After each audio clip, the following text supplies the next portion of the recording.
안녕하십니까. 오늘은 우리 신약성경 마태복음 22장 1절에서 14절까지 보도록 하겠습니다.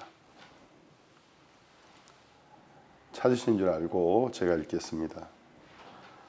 예수께서 다시 비유로 대답하여 가라사대 천국은 마치 자기 아들을 위하여 혼인잔치를 베푼 어떤 임금과 같으니 그 종들을 보내어 그 청한 사람들을 혼인잔치에 오라 하였더니 오기를 싫어하거늘 다시 다른 종들을 보내며 가로되 청한 사람들에게 이르기를 내가 오찬을 준비하되 나의 살찐 소와 살찐 짐승을 잡고 모든 것을 갖추었으니 혼인잔치에 오소서 하라 하였더니 저희가 돌아보지도 않고 하나는 자기 밭으로 하나는 자기 상업차로 가고 그 남은 자들은 종들을 잡아 능욕하고 죽이니 임금이 노하여 군대를 보내어 그 살인한 자들을 진멸하고 그 동네를 불사르고 이에 종들에게 이르되 혼인잔치는 예비되었으나 청한 사람들은 합당치 아니하니 사거리 길에 가서 사람을 만나는 대로 혼인잔치에 청하여 오너라 한대 종들이 길에 나가 악한 자나 선한 자나 만나는 대로 모두 데려오니 혼인자리에 손이 가득한지라 임금이 손을 보러 들어올세 거기서 예복을 입지 않은 한 사람을 보고 가로되 친구여 어찌하여 예복을 입지 않고 여기 들어왔느냐 하니 저가 유구무원이언을 임금이 사한들에게 말하되 그 수족을 결박하여 바깥 어두움에 내어 던지라 거기서 슬피 울며 이를 감이 있으리라 하니라 청함을 받은 자는 많되 택함을 입은 자는 적으니라. 14절 말씀까지 읽었습니다. 제가 모니터를 통해서 간증하는 걸 좀 들었는데 살딜리오에 하나님이 예배당도 준비해 주시고 또 사택도 준비해 주시는 걸 보니까 올해 우리가 살딜리오에 교회를 세우려고 하는데 하나님이 길을 여시는 걸 보니까 우리 마음에 참 기쁨이 되는 것 같습니다. 거듭난 그리스도인들이 인생을 살아가는 데 있어서 가장 기쁠 때는 언제냐 하면 하나님의 성령이 우리 앞서서 문을 여시고 길을 행하시는 것을 볼 때입니다. 반대로 가장 이제 어렵고 힘들 때가 언제냐 하면 형편적으로 어떤 일들이 어려워질 때라기보다는 하나님의 성령이 우리 앞에 행하시는 것을 잘 보지 못하는 그 기간이 좀 길어질 때 우리가 마음이 갑갑해지고 좀 초조해지고 그럴 때가 있습니다. 근데 신앙이라는 것은 종교하고는 달라서 종교는 사람이 하나님을 위하여 무엇을 하는 것입니다. 근데 신앙이라는 것은 하나님이 사람을 위해서 하신 일을 보고 믿는 것이고 또 하나님이 사람을 위하여 일하고 계신 것을 계속해서 발견하고 그 길을 쫓아가면서 하나님 앞에 영광을 돌리는 것입니다. 이런 어떤 하나님의 마음이 출애굽기에 보면은 내가 너희에게 베푸는 큰 구원을 보라고 하나님 모세에게 말씀하시고 이스라엘 백성에게 말씀하셨습니다. 네가 이집트의 종노릇 하는 히브리인들을 구원해라고 말씀하신 것이 아니라 내가 그들을 구원하는 것을 보라고 하셨습니다. 에베소서에서도 사도 바울은 하나님은 우리를 그의 영광의 찬송이 되게 하시기를 원했다고 되어 있습니다. 제가 오래전에 들은 이야기인데 어떤 우리 한국의 수양회에서 복음반에서 복음반 강사님이 말씀을 전하셨는데 하나님이 천지창조를 하시면서 제일 마지막에 만든 것이 사람이라는 이야기를 하셨다라는 겁니다. 그래서 복음반에 참석했던 어떤 분이 그 이야기를 읽고 굉장히 감동을 받고 하나님이 왜 사람을 가장 늦게 만드셨느냐 하면 만약에 하나님이 사람을 좀 일찍 만드셨더라면 어떤 일이 났을까?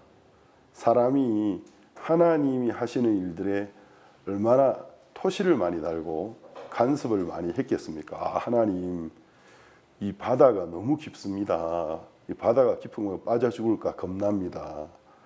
여기 산은 왜 이렇게 높은가요? 골짜기는 왜 이렇게 깊은가요? 벼랑은 너무 높은데 저 떨어져 죽을까 두렵습니다. 우스갯소리지만 그래서 하나님이 모든 것을 다 만들어 놓으시고 마지막에 사람을 지으셨다라는 거죠. 그러니까 하나님이 사람이 무엇을 하기를 바라지 아니하시고 하나님이 하신 것을 보고 영광을 돌리게 하기 위하여 그렇게 하셨다라는 것입니다. 복음반에 참석한 분이 그 말씀을 아주 은혜롭게 듣고 이제 수양회를 마치고 구원을 받으시고 집으로 돌아가셨어요. 가시다가 이제 배가 너무 아파서 화장실에 들리게 됐는데 이게 오래전의 이야기라서 지금같이 다 수세식 화장실이 아니고 그때는 이제 재래식 화장실이 있었어요. 그래서 이제 재래식 화장실에 들어가게 되었는데 예배 시간에 좀 지저분한 이야기를 해서 죄송합니다만은 그분이 이제 그 재래식 화장실에서 구더기를 본 거죠. 근데 이분이 구더기를 딱 보는 순간 그 복음반에 들었던 말씀이 떠오르면서 사람이 제일 마지막에 만들어졌다라는데 본인도 모르게 아이고 구더기 형님 그렇게 이야기했다라는 것입니다.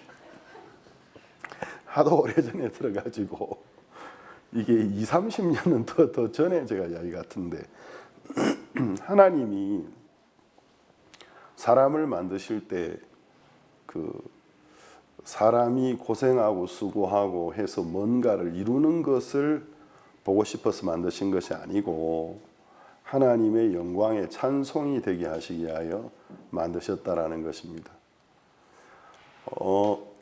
우리는 이제 내일이면 오후 비행기를 타고 중미에 있는 이제 엘살바도르 우리 중남미 전체에서 아직 우리 선교의 교회가 없는 나라가 몇 군데 있어요.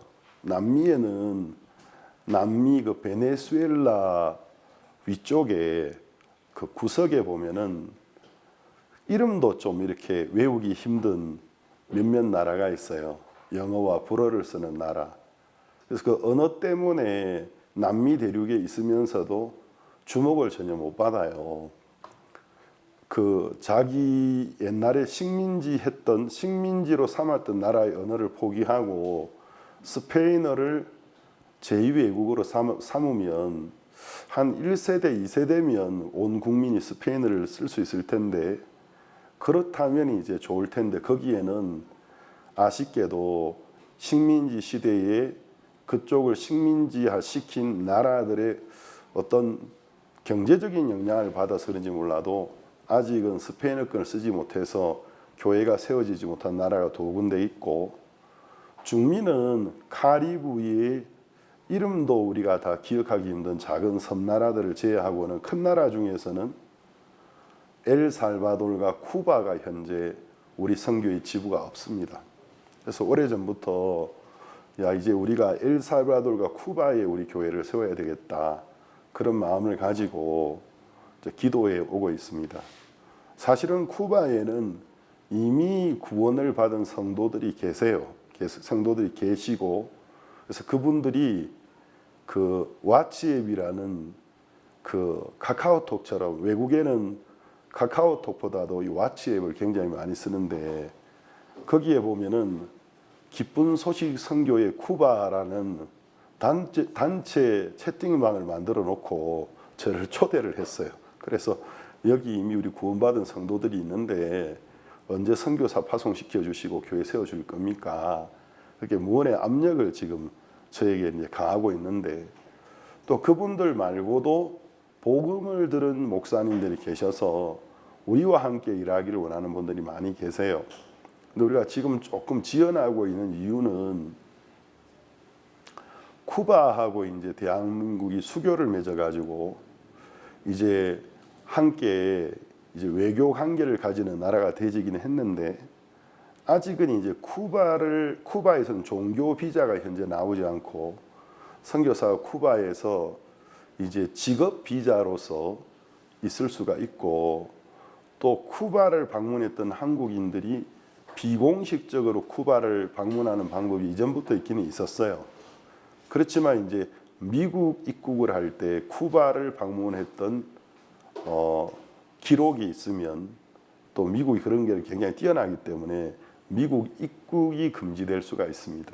그래서 이제 쿠바에 교회 세우는 거를 저희들이 조금 기다리고 있는 상황이에요.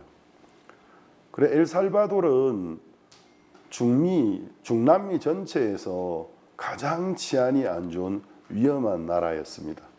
거기 마라 살바투르차라는 세계적인 범죄 조직이 있어요. 근데 이 범죄 조직은 엘살바도르에서 자생한 조직이 아니고 미국에 이민을 가 있는 엘살바도르 출신 사람들이 미국 자체에 있는 여러 가지 갱 조직이 있는데 또 그 갱 조직들이 뭐 인종별로 피부색별로 또 국가별로 자기들의 그룹을 만들어서 나름대로는 자국민들을 보호하고 타 갱 조직과 이제 싸우고 있는 그런 관계인데 미국에 이민 가고 있는 엘살바도르 사람들이 만든 범죄 조직이 마라 살바투르차예요. 근데 이제 과거에 쿠바 공산화 혁명이 일어나고 중미나 남미에 이제 공산화 조짐이 많이 보일 때에 엘살바도르에도 공산화 혁명 조짐이 보였을 때 당시에 미국 대통령이 그 공산화 혁명을 무력화시키기 위해서 미국에 있는 엘살바도르인들을 이제 추방하면서 본국으로 보내면서 자금을 대어줬습니다. 그 사람들이 마라 살바투르차 범죄 조직 사람들이었는데 그들을 엘살바도르로 보내면서 자금을 주면서 이제 이 마라 살바투르차 이 조직이 본국에 돌아와서 보니까 미국에서 추방당한 게 처음에는 뭐 섭섭하고 억울하고 분했지만 본국에 돌아와서 보니까 이제 이게 말 그대로 황금어장인 거예요. 그러니까 자기들이 활동하기 너무너무 좋은 겁니다. 또 미국에서 보이지 않게 자금을 대어주니까 무장을 할 수가 있었고 결국은 이제 미국 CIA의 계획이 성공을 한 거죠. 그래서 이제 마라 살바투르차가 커지면서 엘살바도르의 공산화를 막을 수가 있었습니다. 근데 문제는 이제 거기서 생겼는데 공산화는 저지할 수 있었는데 이제 무장한 어떤 화력의 맛을 본 사람들이 이제 엘살바도르 전국을 땅 따먹게 하다시 이제 나누면서 엘살바도르이 마라 살바투르차에 의해서 거의 지배되다시피 하는 나라로 바뀌어졌습니다. 나중에 그게 너무 세져 가지고 마라 살바투르차의 수장들이 역대 엘살바도르의 대통령들과 함께 공식적인 회의를 해야 했고 대통령이 과거의 정권의 대통령들이 마라 살바도르 수장들과 협조를 잘해야만이 국정을 이어나갈 수 있는 그와 같은 나라로 변했습니다. 그래서 마라 살바투르차의 힘이 이제 퍼져가면서 엘살바도르에서 주변 나라들로 옆에 있는 온두라스, 과테말라라도 퍼져나가고 주변으로 퍼지는데 그 밑쪽에 있는 이제 니카라과는 공산화가 되어지면서 독재 정권이 들으면서 이제 이 공산주의자들은 가차없잖아요. 인명에 대해서. 그래서 니카라과는 공산주의 노선을 선택했기 때문에 마라 살바투르차가 영향을 못 미쳤습니다. 근데 밑으로 이제 내려가기 힘들어지고 위로 치고 옆으로 위로 치고 올라간 게 온두라스와 과테말라를 마라가 장악하고 이제 그 과테말라 위에는 멕시코인데 멕시코에는 오래된 거대 카르텔들이 이미 전국을 지배하고 있었기 때문에 마라가 중미처럼 힘있게 밀고 들어올 수가 없었어요. 그게 이제 현재 중미의 상황인데 그래서 엘살바도르는 정말 위험한 나라였습니다. 제가 몇 년 전에 엘살바도르 대사님을 멕시코 몬테레이에서 만난 적이 있는데 그분도 우리 선교회를 참 좋아하시고 특히 국제청소년연합 IIF를 참 좋아하시면서 우리 고국에 반드시 이런 선교회가 세워지면 좋겠는데 하시면서도 너무너무 위험하다고 그러시면서 만약에 엘살바도르 수도인 산살바도르에 선교의 지부를 세우고 싶다면 반드시 정부의 도움을 입어서 정부의 보호 속에서 세워야 됩니다. 왜냐하면 수도 산살바돌이 외부인들은 알 수 없는 게 도로 하나를 두고 여기까지가 정부가 지배하는 곳. 이 도로를 건너는 순간부터 마라 살바토르차가 지배하는 곳. 또 마라도 조직이 몇 개가 있기 때문에 그 도로 하나를 두고 목숨이 왔다 갔다 할 수 있다라는 거죠. 그래서 지부를 세우고 싶으면 반드시 정부의 협조를 받아야 됩니다 해서 우리가 야 엘살바도르의 교회를 세우고 싶은데 지금은 치안이 너무 안 좋구나 좀 기다렸었습니다. 그러다가 나집 부켈레라는 우리 한국으로 말하면 박정희 대통령 같은 정말 이 고국을 사랑하는 이민자의 아들, 그 아버지가 아마 제 기억에 리비아 쪽, 이 아랍계 리비안지 아랍계 쪽에 이주해온 이민자 집의 2세인데 이 사람은 엘살바도르에 출생을 했죠. 근데 이제 그 핏줄 속에 그 아랍인들의 그 강인한 피가 있어요. 그러니까 이 사람은 이제 어렸을 때부터 기독교인으로 자라서 이분이 이제 대선에서 정권을 잡으면서 엘살바도르의 대통령이 되었습니다. 근데 이분이 이제 대통령이 되면서 제일 먼저 했던 것이 범죄와의 전쟁을 위해서 마라 살바도르차의 무장 상태가 엘살바도르의 경찰의 무장 상태보다 훨씬 더 강력했기 때문에 세금에서 경찰의 무장을 위한 퍼센트를 더 올려서 경찰의 그 무장을 더 업그레이드 시켜야 되고 경찰의 인력을 더 보강해야 된다. 국회에서 이제 이 안을 냈는데 국회의원들이 동의를 하지 않는 겁니다. 우리가 그 무렵에 이제 나집 부켈레 대통령의 어린 시절의 친구분이 멕시코에서 치아파 신학대학교의 신학과 학장님이셨는데 우리를 잘 아는 친구가 되셨어요.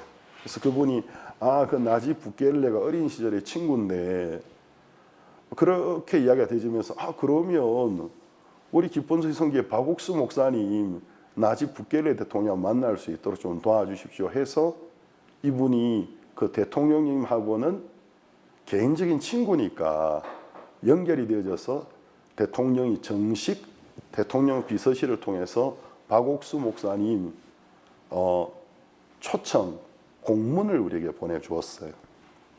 그래서 이제 우리는 박 목사님 엘살바도르에 입국하셔서 나집 부켈레 대통령과의 미팅을 위해서 준비를 하면서 몇 차례 엘살바도르를 들어갔었는데 그 나집 부켈레 대통령이 박옥수 목사님을 초대했고 목사님이 입국하기 바로 얼마 직전에 제가 좀 전에 설명드린 일이 엘살바도르 국회에서 발생하면서 이제 이 나집 부켈레 대통령이 보니까 마라 살바도르차 이 범죄 조직의 수장들이 수장이나 그 수장에 준하는 사람들이 국회에 다 앉아 있는 거예요. 그렇지 않고는 경찰 인원을 더 보충하고 경찰의 하력을 보강하는 걸 반대할 리가 없잖아요. 그러면서 이분이 여기가 지금 이 범죄의 온상지가 국회구나. 그래서 친위 쿠데타 비슷하게 이제 군대의 탱크가 올라오게 하고 완전 무장한 군인들이 국회에 들어와서 입회한 상태에서 그 대통령이 세운 안에 전원이 동의하도록 압력을 가한 겁니다. 거기에서 이제 저희들은 이제 그때 상황이 그랬기 때문에 일단 목사님의 방문을 차후로 미루고 결국 이제 그 대통령은 그 안을 통과시켜서 이제 세금에서 많은 퍼센트를 경찰의 인원을 보강하고 하력을 보충하는 쪽으로 해서 결국은 마라 살바도르차를 완전히 진압했습니다. 그러면서 이제 엘살바도르의 입지적인 대통령, 전설적인 대통령이 되어졌죠. 그러면서 이제 국민의 전적인 지원을 받으면서 이제 이분이 재선을 해가지고 지금 두 번째 국정을 이어나가고 계십니다. 그래서 현재 이제 엘살바도르는 중남미 전체에서 가장 안전한 나라로 변했습니다. 제가 이제 산살바도르 전에 한번 가봤는데 일부러 자정에 한번 나가봤거든요. 밤 12시에 저와 함께 갔던 멕시코 사역자들하고 시내의 중심지를 나가보니까 밤 12시인데 사람들이 아직도 길을 걷고 있고 즐겁게 애들하고 뛰어놀고 하는 걸 보면서 야, 나라가 정말 좋아졌구나 이런 마음이 들었습니다. 그러면서 이제 우리가 이제는 교회를 세워야 되겠다 생각을 하고 남미 페루에 있던 김재원 선교사님이 이제 엘살바도르에 파송되기 위하여 지금부터 한 1년쯤 더 전에 멕시코에 와서 여기서 좀 연수도 받고 신앙 교제도 하면서 준비를 하고 있었습니다. 근데 이제 우리가 산살바도르에 교회를 세우기 위하여 지난해였던 것 같은데 중기 선교사님 몇 분을 보내어서 이제 교회를 쓸 만한 집을 얻고 싶어서 알아봤는데 엘살바도르의 치안이 굉장히 좋아지면서 미국 본토에 있는 엘살바도르 교포들이 이제 고국의 치안이 좋아지니까 투자를 시작을 했는 거예요. 그래서 특히 수도 산살바도르에 전에는 치안이 안 좋으니까 부동산 시세가 엉망이었는데 이제 치안이 너무 좋아지니까 서로 이제 부동산을 사서 리모델링을 하고 세를 넣고 하면서 그로 인한 결과로 이제 그 부동산 가격이나 임대료가 굉장히 상승해 있는 거예요. 그래서 우리가 지금까지 중남미 많은 나라에 지부를 세웠지만 그런 다른 나라와 비교해 볼 때에 임대료가 너무 비쌌어요. 그래서 야, 이거 우리가 선교사를 보내고 교회를 세워도 뭐 많은 어떤 선교비를 지원해 줄 수 있는 게 아닌데 임대비가 쉽지가 않다. 그보다 이제 더 어려운 거는 임대의 조건 속에 반드시 엘살바도르 현지인 보증인이 필요한 거예요. 근데 보증이라는 건 신용이 있어야 되고 서로 간에 사귐이 있어야 되는데 우리가 현재 엘살바도르에 우리 성도들이 없는 상태이기 때문에 외국인은 우리에게 보증을 서줄 만한 엘살바도르인들이 없었어요. 그래서 이제 선교사님들이 철수하고 어떻게 우리가 엘살바도르에 들어가야 될까 이제 이것을 마음속에 생각하고 기도하고 있었습니다. 그랬는데 제가 이제 미국 CLF와 한국의 월드 캠프 및 CLF 월드 컨퍼런스를 가서 미국 휴스턴에서 우리 CLF를 알게 되어서 연결되셔서 복음도 들으시고 또 구원도 받으시고 우리와 함께 힘있게 일을 하고 있는 사업을 하는 분이 한 분 계세요. 또 그분이 또 목사님이라고 하시는데 제가 이제 엘살바도르를 위해서 기도하는데 그분이 제 마음속에 떠올랐어요. 그냥 하나님이 저분을 통해서 문을 열어주시지 않으실까 그런 마음이 들었었습니다.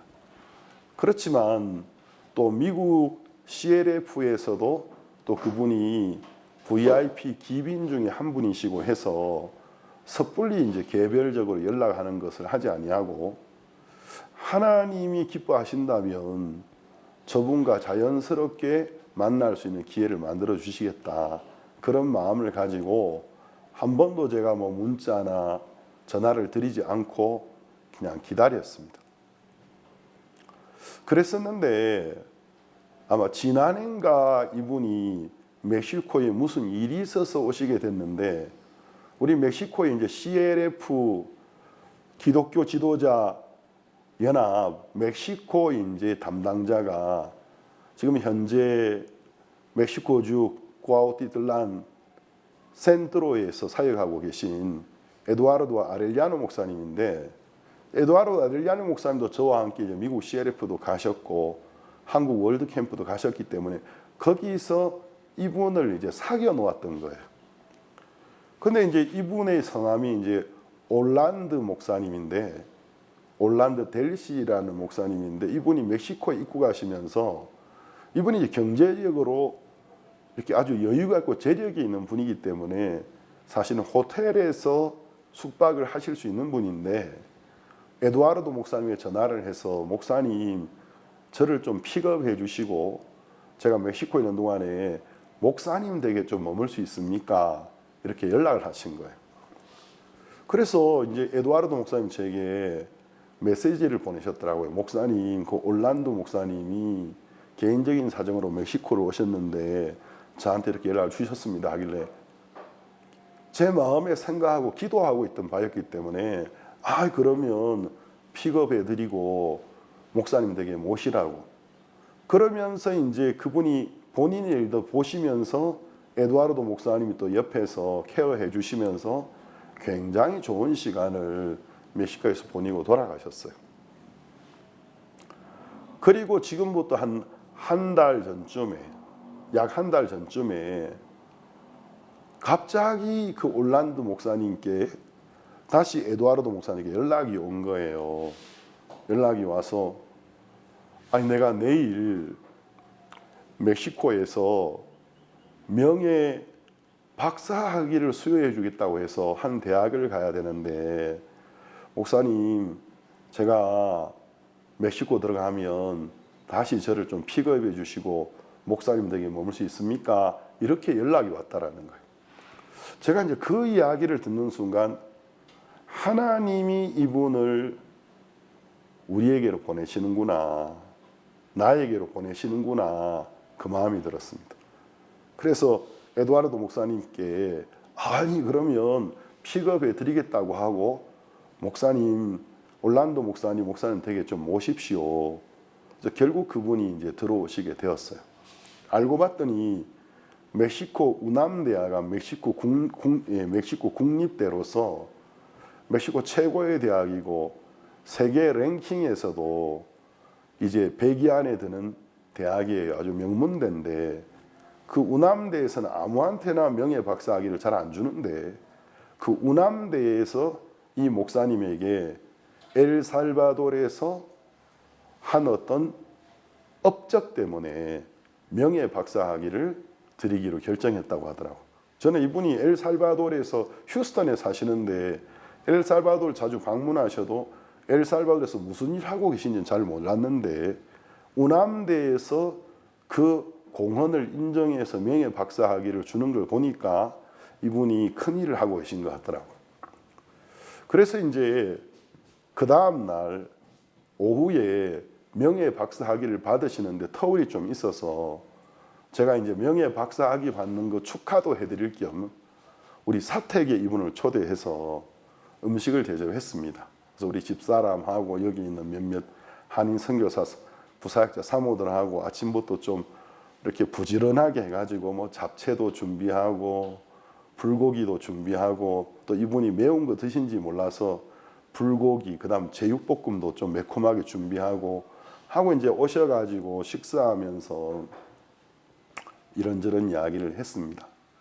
그래서 교제도 하고 간증도 했는데 그러다가 이제 엘살바도르에 들어가서 우리가 교회를 세울 이야기를 하면서 지금 현재 엘살바도르의 부동산 시세가 너무 오르고 또 보증인이 없으면 임대를 할 수 없어서 목사님 혹시 목사님은 산살바도르에 지인이 많으실 텐데 우리가 선교회에서 선교비는 후원을 앞으로 적어도 2년은 계속 할 거니까 보증은 확실하니까 좀 이렇게 보증인을 좀 소개시켜 주는 일을 우리에게 협조해 줄 수 있겠습니까? 하니까 이분이 가만히 계시더니 아이고 목사님 제가 집은 휴스턴이지만 한 달에 한 번씩 수도 산살바도르를 지금 방문하고 있는데 처음에는 좋은 호텔 방을 빌려서 제가 있었습니다.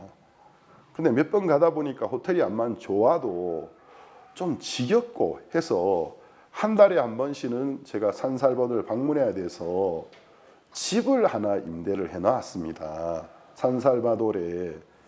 근데 제가 이제 이 집에 선교사님들을 좀 초대하려는 마음이 있어가지고 방이 8개 있는데 방마다 화장실이 딸려 있는 집입니다. 거실도 한 30여 명은 모일 수 있고 마당도 있는 집인데 이분이 엄청 기뻐하시면서 아니 딴 집 구하지 마시고 우리 집에 오시면 안 됩니까? 그러시면서 내가 여기 멕시코에 오면서 왜 하나님이 나를 멕시코 오게 하게 하실까? 명예 박사학위 받는 것보다도 하나님이 우연히 없는데 무슨 뜻이 있어서 나를 오시게 한다는 마음이 들었는데 우리나라의 기쁜 소식 선교의 교회를 세우는 일을 위하여 나를 여기 보냈다라는 것이 너무 감사합니다 하면서 이분이 막 기뻐하면서 우남대 명예 박사학위 아무나 받는 거 아닌데 도세 번을 간증하시면서 그 박사학위 그게 중요한 게 아니고 저 우리나라의 기쁜 소식 선교의 교회를 세우는 일을 위하여 나를 여기에 보내셨고 오늘 하나님이 나를 이제 신 목사님 만나게 하셨다라는 마음이 듭니다. 저도 그 이야기를 들으면서 이 하나님이 하신 일이구나 너무 감사했습니다. 그래서 이제 며칠 전에 김재원 선교사 가족이 엘살바도르에 입국을 했고 그 산살바도르에서 또 올란도 목사님과 일하는 목사님이 아주 좋은 승합차를 몰고 나오셔서 픽업을 해주시고 김재원 선교사가 지금 산살바도르에 입국해서 있습니다. 첫날 저녁에 너무 기뻐가지고 이제 하상 채팅을 켜가지고 저한테 연락을 했는데 목사님 이 집이 그 산살바도르의 센터에 있는 쪽이고 중산층쯤 있는 지역인데 아주 안전하고 동네도 너무 좋고 이 집이 과거에 호텔로 쓰던 집이라서 그러니까 그냥 집이 아니고 호텔을 이제 이분이 임대하셨다고 하셨는데 나중에 들어가서 보니까 사신 거예요. 그러니까 호텔로 쓰던 건물, 작은 호텔, 방 8개 있는 호텔인데 를 사서 너무 기뻐하면서 김재원 선교사가 연락을 줬더라고요. 자, 그걸 보면서 참 제 마음에 감사했습니다. 우리의 기쁨이 어디에 있겠습니까? 우리가 막 설치고 뭘 해가지고 땀 흘리고 수고해서 일이 되어졌을 때 하나님 하셨다고 말은 하지만 좀 혼돈스러울 때가 있는데 하나님이 우리 앞서서 우리 마음의 소원을 아시고 또 우리가 기도를 뭐 많이 하고 그거보다도 또 우리의 기도를 들으시고 무엇보다도 우리가 하고자 하는 일이 하나님이 하시고자 하는 일을 우리가 마음으로 하려고 할 때 하나님 앞서서 우리에게 문을 여시고 길을 열어주시는 것이 너무 감사한 겁니다. 그래서 내일 이제 입국해서 저와 저희 부부와 또 김창성 몬테레이 김창성 목사 부부 또 멕시코시티의 전영민 선교사 및 현지인 우리 멕시코 사역자들 10명이 들어갑니다. 들어가서 화요일 날 저녁에 드디어 우리 기쁜 소식 선교의 엘살바도르 지부 창립 예배를 드리고 또 수요일 목요일 날은 시장 같은 데나 몰에 가서 선교사가 또 사는데 필요한 가재도구 같은 것도 좀 장만해주고 걸어주고 한 금요일쯤 오려고 합니다. 그래서 하나님이 우리 앞에 행하시는 것을 보니까 참 감사하고 우리가 하나님이 우리를 인도하는 짝으로 따라갈 때 또 하나님이 구원하실 많은 사람들이 있어서 그렇다라는 사실을 생각할 때 너무 감사합니다. 제가 오늘 이 마태복음 22장 1절에서 14절 말씀을 읽었는데 오늘 아침에 제가 좀 생각을 해봤어요. 왜 복음을 전하는 사람들에게 핍박이 일어나는 것일까? 우리가 뭘 잘못해서 핍박이 일어나는 것일까? 제가 이 부분을 좀 생각해 보면서 디모데후서 3장 12절 말씀에 보면 이런 말씀이 있습니다. 한번 찾아보겠습니다. 신약성경 디모데후서 3장 12절입니다.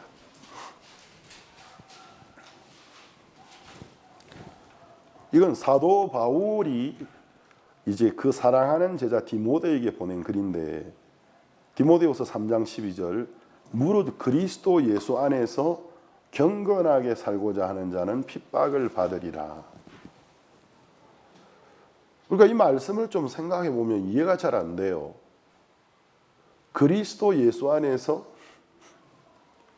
엉망진창으로 사는 게 아니고 경건하게 살고자 하는데 핍박을 받게 될 거라고 적혀 있는 것입니다. 때때로는 우리가 조금 부주의해서, 우리가 좀 잘못해서 욕을 들을 때도 있긴 하지만, 그러나 이제 구원받은 그리스도인들의 삶을 보면 그런 걸 떠나서 우리가 상당히 본이 되는 삶을 살고 또 하나님의 뜻을 행하려고 살아가는데도 무고하게 이제 우리를 비방하거나 비방하고 잘 알지도 못하면서 뭐 함부로 말하는 사람들, 핍박하는 자들이 일어난다라는 거죠. 제가 선교 나오기 전에 대구 수성구에서 이제 수성중앙교회라는 이름으로 목회를 할 때였는데, 거기에 이제 굉장히 큰 장로교회가 하나 있었어요. 근데 이제 그 교회에 한 나이 드신 집사님이 우리 선교의 자매님의 어머니셨어요. 그래서 그 자매님이 저한테 몇 번 연락해서 전도사님 저희 어머니 좀 이렇게 보살펴 달라고 어머니 좀 찾아가서 방문도 하시고 말씀을 몇 번 만났는데, 모치님이 말씀을 참 잘 들으셨는데 어느 날 이제 이분이 저한테 연락을 잘 안 하시고 이러시는 거예요. 그래서 제가 이제 이분을 찾아가서 만났습니다. 시장에 장사를 하고 계셨는데, 아이고 모치님 그 연락도 잘 안 받으시고 예배드리는데 한번 오셔야죠 하니까, 아이고 저 예배드리러 못 갑니다.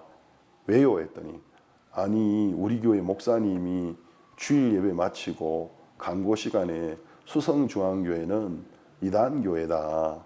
거기는 예배드릴 때 옷을 다 벗고 벌거벗고 예배드린다고 강고를 했습니다.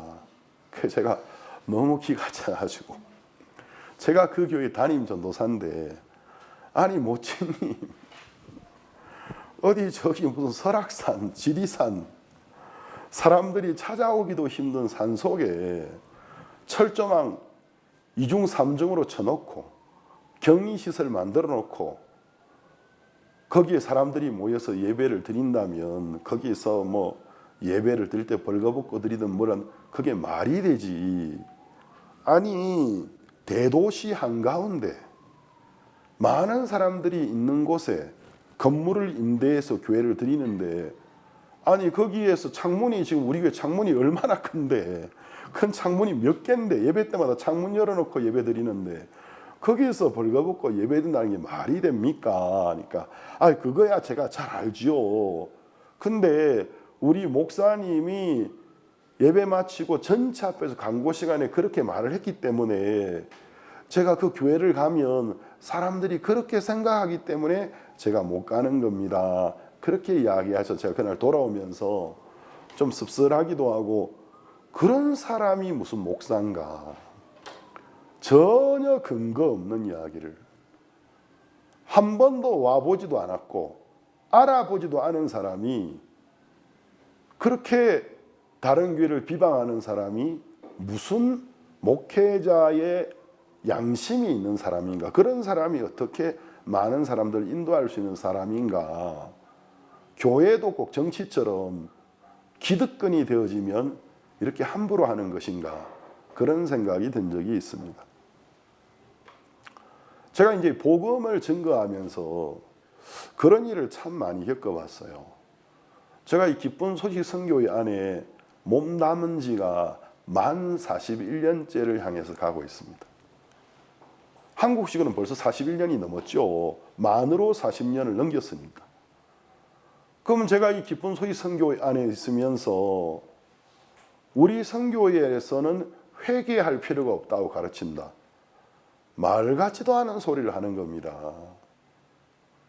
우리가 예배 때마다 회개에 관한 이야기를 안 할 데가 없고, 특히 부서 모임이나 개인 신앙교제 할 때는 회개해라, 마음 돌이키고 마음을 낮추고 하나님께 돌이켜라, 회개에 관한 이야기를 얼마나 많이 이야기하고 있는데, 저도 몇 번을 회개하고 마음을 돌이키는지 몰라요. 내 고집이나 교만한 마음이나 잘못된 것들을 하나님 발견하게 하셨을 때.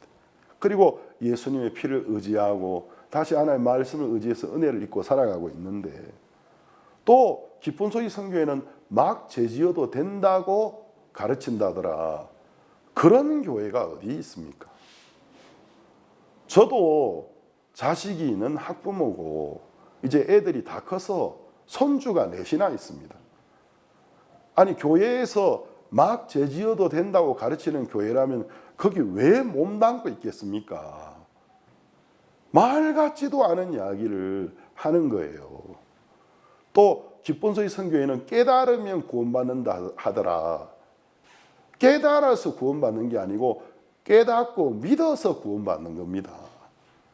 우리가 믿음을 가질 때는 깨달음이 필요해요. 근데 깨달음 자체가 구원이 아니고 그 진리에 대한 깨달음으로 이후에 그 진리의 말씀을 믿음으로 구원받는 거지, 깨달음으로 구원받는 게 어디 있습니까? 그러니까 너무 근거 없는 이야기들이 떠돌고 있는 거예요. 왜 복음을 증거하는 사람들은 이러한 어떤 핍박을 받아야 하느냐? 우리가 성경을 통해서 좀 생각해 보아야 됩니다. 왜 그리스도 예수 안에서 경건하게 살고자 하는데 핍박을 받게 되죠? 왜 하나님의 말씀을 따라서 구원받기 전보다 품행이나 행실도 훨씬 더 좋아지고 모범되게 살아가는데 왜 핍박을 받아야 해야 될까요? 우리가 그것을 성경 속에서 찾아볼 수가 있어요. 출애굽기 1장에 보면은 이스라엘 백성이 이집트에 430년 종노릇할 때 이제 하나님이 그들을 그 종노릇하는 삶에서 구원하기 위하여 모세를 태어나게 하려고 계획을 세우셨는데, 모세가 태어나기 직전에 그 당시에 이집트의 왕인 파라오라고 하죠, 그렇죠? 그래서 이제 여기는 중국식 한문으로 바로라고 돼 있는데, 이제 원래 파라오라고 하는데, 파라오는 사람의 인명이 아니고 왕의 직명이거든요. 그 당시에 이제 바로가 나와서 이집트에 거주하고 있는 이주민인 히브리 사람들을 보니까 수가 너무 많고 남자고 여자고 너무, 남자들은 힘이 있고 여자들도 건강해 보이는 거예요.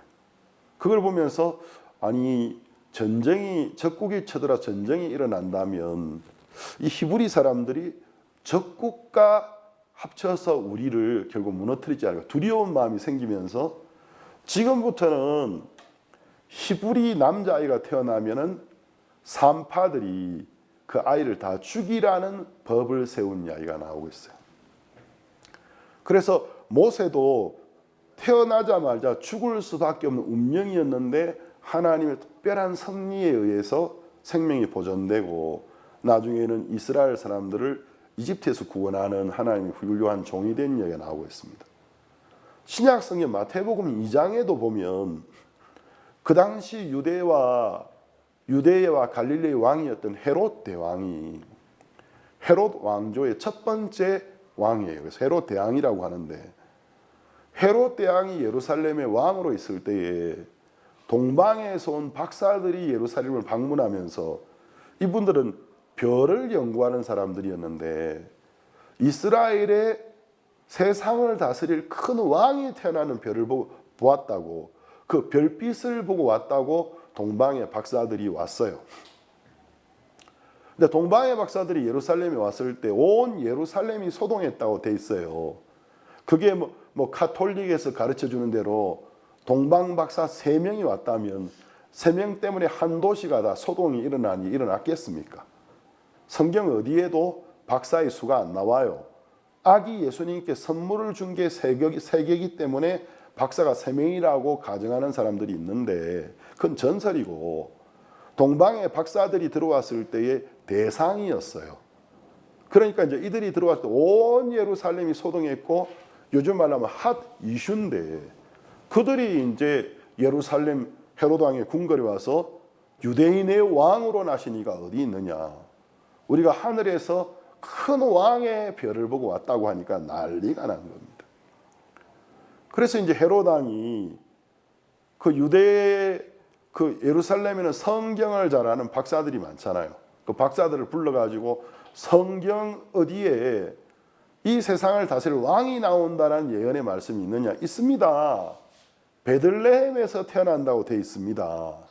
그래서 동방 박사들은 그 말을 듣고 베들레헴으로 출발할 때 헤롯 왕이 만약에 그 아이를, 그 예언의 아이를 만나게 되면 나에게도 가르쳐 달라고, 나도 찾아가서 경비하겠다고 거짓말을 했어요.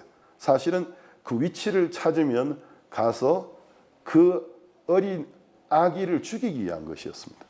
근데 동방의 박사들이 하나님 천사의 인도를 받아서 아기 예수님을 만나고 나서 헤롯 왕에게 그 아기 예수님에 대한 정보를 전해주지 않았습니다.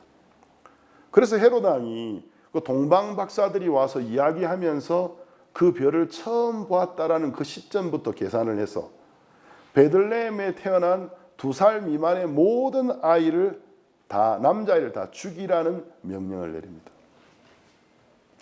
그래서 베들레헴의 2살 미만의 모든 아이가 죽음을 당하는 일이 일어났어요. 그래서 예언의 라마에서 슬피 우는 라헬의 울음소리가 들린다는 말이 있는데, 그 예언처럼 그 베들레헴에서 여자들이 자기의 갓 태어난 아기를 살해당한 여자들이 우는 소리가 예루살렘을 진동했습니다. 그런데 하나님의 은혜로 아기 예수님은 천사의 지시를 받아서 이집트로 피신을 가서 괜찮았습니다. 그럼 성경 속에서 보면 바로 왕이 그런 것 같고 헤롯 왕이 그런 것 같지만, 우리는 이제 내가 모든 일을 한다고 생각해요. 그러나 성경은 내가 모든 일을 생각하고 결정하고 행한다고 생각하지만 그 이면에 우리가 느끼지 못하고 있는 악한 영이 인간의 마음을 이끌어가고 있는 이야기를 하고 있는 것입니다. 그럼 이 이야기가 성경 속에만 나오는 게 아니고 성경 외에도 AD 64년에 로마의 황제였던 네로가 로마를 이렇게 보면서 이 구로마, 그러니까 로마 역사가 오래됐기 때문에 이 구로마 시가지가 너무 마음에 안 드는 거예요. 그래서 이제 로마시를 전체를 새로 이제 리모델링할 신도시로 만들 계획을 가지고 있었고, 설계도도 만들어 놓고 내가 로마를 이렇게 리모델링 해야지 이러고 있었는데, 그때 이제 구로마 시가지의 원인 모를 화재가 발생합니다. 근데 이제 이 화재에 대해서 역사학자들은 네로가 사람을 보내어서 이제 구시가지를 신도시로 바꿀 계획이 있었기 때문에 그 네로가 방화를 한 거라고 말하는 역사학자들이 있고, 또 제가 이제 이 부분을 전문가들의 책을 사서 공부를 해보니까 기독교 교회사를 공부하면서 그렇지 않다, 이건 네로가 한 것이 아니다고 말하는 의견이 더 목소리가 높고 더 설득력이 있는 게, 네로가 바보가 아닌데 로마 구로마에 불을 지르면 굉장히 많은 인명과 또 재산의 피해가 있을 텐데 자기 정치 생명의 직격탄으로 죽을 수도 있는데 그렇게 무모한 짓은 하지 않았을 것이다, 이런 역사학자들의 평가가 또 있더라고요. 어쨌든 간에 그 구로마에 큰 화재가 발생했습니다. 근데 이제 그 화재로 말미암아 엄청나게 많은 사망자와 사상자가 발생했고 재산의 피해가 일어났고, 또 거기에 보면 그 구로마에 과거부터 로마에 큰 공헌을 한 명문가들이 있었는데 그 명문가의 집들도 다 타버리고 무덤도 타버리고 또 사람들도 죽고 인명의 사망자 사상자가 많이 생기면서 걷잡을 수 없는, 이제 이 범인이 누구냐, 이와 같은 끔찍한 어떤 창극을 초래한 범인이 누구냐, 이제 도시의 분위기가 그렇게 바뀐 거예요. 그때 이제 네로가 너무나 급했던 거죠. 그 성경은 지금부터 2000년 전이나 지금까지 그 이전 시대부터 정치 지도자들이 자기들이 어떤 정치를 하고 이끌어가면서 자기들이 이제 정권을 잡고 있는 동안에 어떤 재앙과 같은 어떤 자연재해나 또 자연재해가 아니고 사람으로 말하면 인재가 발생했을 때 거기서는 벗어나는 방법이 뭐냐면 누군가를 죄를 뒤집으신 어린 양으로 만들어서 그 국민의 분노를 그리로 싹 다 돌려버려서 자기의 정치적인 생명을 이어나가고 그걸 통해서 자기가 누릴 수 있는 최대의 이득을 다 누리는 것이 옛날 수천 년 전부터 지금까지 전혀 변함없이 반복되고 있는 스토리입니다. 네로는 이런 상황에서 이제 죽느냐 사느냐 하는 이 갈래길에서 그때 이제 로마에 퍼져 있었던 기독교인들에게 죄를 뒤집어 씌워버린 거예요. 기독교인들이 영원한 불심판을 늘 이야기했었다. 그리고 기독교인들이 자기들끼리 예배드릴 때 어두운 데 모여서 성찬식을 하지 않습니까? 성찬식의 의미는 떡은 우리를 위해 죽으신 예수님의 살을 기념하는 것이고 그 포도주는 우리의 죄를 위하여 흘리시는 피를 기념하는 의식인데 이제 그것을 이제 로마인들이 잘 몰랐기 때문에 그걸 이제 인육을 먹고 사람의 피를 마신다고 소문을 낸 거예요. 그러니까 이거는 악한 이단이다. 나쁜 사교 집단이다. 모여서 사람의 인육을 먹고 사람의 피를 마시는 집단이고 불심판하더니 이들이 불을 질렀다. 또 한 가지는 그리스도인들은 로마의 황제를 신으로 숭배하는 로마의 전통을 따르지 않았습니다. 그리스도인들은 로마의 법을 참 잘 지켰어요. 다 지켰지만 한 가지는 동의할 수 없는 게 로마는 황제를 신성화시키는 신격화시키는 전통이 있었기 때문에 황제를 숭배하는 일을 할 수 없었던 거예요. 우리는 황제를 존경합니다. 우리는 황제를 공경합니다. 그렇지만 황제는 신은 아닙니다. 이런 모든 것들을 다 엮어가지고 인육 파티를 하는 인간의 피를 마시는 사교 집단이다. 나라의 법을 거스리는 집단이다. 뭐 불심판하더니 이들이 불을 저질렀다. 이렇게 그리스도인들에게 이제 구로마시의 불을 저지른 죄를 뒤집어 씌우면서 우리 사람의 본성 속에는 우리가 이렇게 모이면 평안할 때는 뭐 도의를 이야기하고 양심을 이야기하고 이렇게 하는 것 같지만 우리 사람의 깊은 마음속에는 굉장히 잔인한 악한 본성이 있습니다.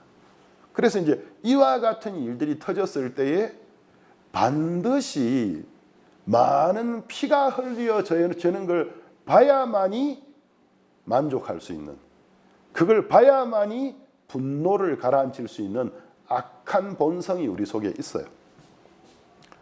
그게 이제 걷잡을 수 없는 마치 댐이 터진 것처럼 터져나가면서 저 사교 집단인 그리스도인들을 잡아 죽이자. 그 분위기가 만들어지면서 AD 64년에 핍박이 시작되어 가지고 콘스탄티누스 황제가 밀라노 칙령으로 기독교를 로마 제국의 종교로 인정하고 나중에는 국교로 세울 때까지, 그러니까 AD 64년에서 서기 64년에서 313년이니까 313년 빼기 313 빼기 64하면은 249년이잖아요. 약 250년 동안 로마 제국 전체에서 기독교인들에 대한 도저히 상식으로 설명할 수 없는 핍박이 있었습니다. 그리고 이제 그냥 그들을 감옥에 집어넣고 재산을 뺏는 게 아니고 그들을 잔인하게 죽이는 것이 로마 제국 전체의 최대의 오락거리가 되어졌었습니다. 그래서 원형 경기장에서 어린아이들을 이제 고기를 먹고 키운 난폭한 개들을 그리스도인의 자녀들의 어린아이들에게 저기 양이나 염소의 가죽을 뒤집어 씌워서 양과 염소처럼 보이게 만들어 가지고 원형 당기장에 풀면 인육을 먹고 자란 일종의 이제 그 마스터즈 같은 그 어떤 도구 맹견들이 가서 그 그리스도인들의 아이들을 산채로 뜯어먹는 그런 걸 보고 로마인들이 기뻐했고, 또 그리스도인들이 맨몸으로 맹수들과 마주치게 하고 맹수들에게 찢겨서 몸이 동강동강 잘리고 그렇게 죽어가는 걸 즐겁게 봤고, 또 그들을 십자가에 못 박고 화형시키는 것이 로마 제국 전체의 최대의 그 당시의 오락거리였습니다. 그러면 서기 313년에 밀라노 칙령으로 기독교를 로마의 종교로 이제 합법적인 종교로 핍박을 중단하고 인정해주고, 기독교인들이 뺏겼던 재산 같은 것을 환원해주고, 그런 시대가 오면서 핍박의 역사가 끝났을까요? 그렇지 않습니다. 그러면서 이제 새로운 종교가 등장하기 시작했습니다. 이제 기독교를 로마가 이제 핍박을 받던 종교가 로마 제국의 공인이 되어지고 로마 제국의 후원을 받는 종교로 변하면서 나중에 로마는 이제 동서로 나누어지면서 결국 멸망하는데, 로마 제국의 그 국정 운영 시스템이 교회로 녹아 들어가는 거예요. 그래서 교회 안에 이제 사제 제도가 생기면서 교회 안에 이제 계급이 생기는 겁니다. 그리고 이제 예배를 드릴 때 옛날에 그리스도인들은 카타콤이라는 지하 동굴이나 숨어서 어떤 격식이 없이 경건하게 예배를 드렸는데, 로마 황제가 이제 국정을 인도할 때 일종의 성가대처럼 이쁜 미동 남자 아이들이 모여가지고 거룩한 노래를 불러주고 그런 식으로 국정을 했었거든요. 그리고 이제 향기로운 향을 피우고 했는데, 그게 그대로 교회 안에 흘러 들어가면서 이제 교회에서 예배 드릴 때 향을 피우고, 또 남자아이들이 서서 찬송을 부르고, 또 그 로마 교회 안에 사제들의 옷이 로마 황제와 귀족들의 옷 같은 옷을 입히고, 이러면서 이제 그 종교를 국가가 제국이 인정하는 종교, 제국이 공인한 종교, 로마 제국이 인정하는 종교라는 것에 그리스인 헬라어인 가톨릭이라고 부른 겁니다. 그래서 이 가톨릭이라는 말의 뜻은 공교회, 그러니까 인정을 받은 국교회다 그 말입니다. 그러면서 이제 가톨릭이 등장해요. 근데 진실한 그리스도인들은 예수님 시대부터 핍박을 계속 받아왔고, 예수님이 세상이 만일 너희를 미워하거든 이상하게 여기지 말라. 세상이 너희를 미워하는 게 아니고 나를 미워함인데, 내가 너희 속에 있기 때문에 너희를 미워할 것이다. 너희가 의를 인해서 환난과 핍박을 받게 되면 기뻐하라. 천국이 너희 것이고 하늘의 상을 받게 너희가 하나님의 자녀들이라고 예수님 말씀하셨는데, 이제 진실한 그리스도인들은 이제 로마 제국이 기독교를 국교화 시켜주면서 이제 기독교인으로 개종하는 것이 정치적으로 출세하는 데 도움이 되는 거예요. 면세를 받는 데도 도움이 되고, 그런 걸 보고 또 교회가 급속도로 이제 로마의 어떤 정치 제도가 교회 속으로 흘러들어오고, 또 엄청난 영토를 갖고 로마 제국 안에 있던 이교도들의 다양한 어떤 그들이 믿던 어떤 그 이교들의 신앙의 스타일이 교회 안에 와서 혼합되어 가지는 걸 보면서 이건 아니다. 그래서 그들은 로마 가톨릭을 반대하고 로마를 떠났습니다.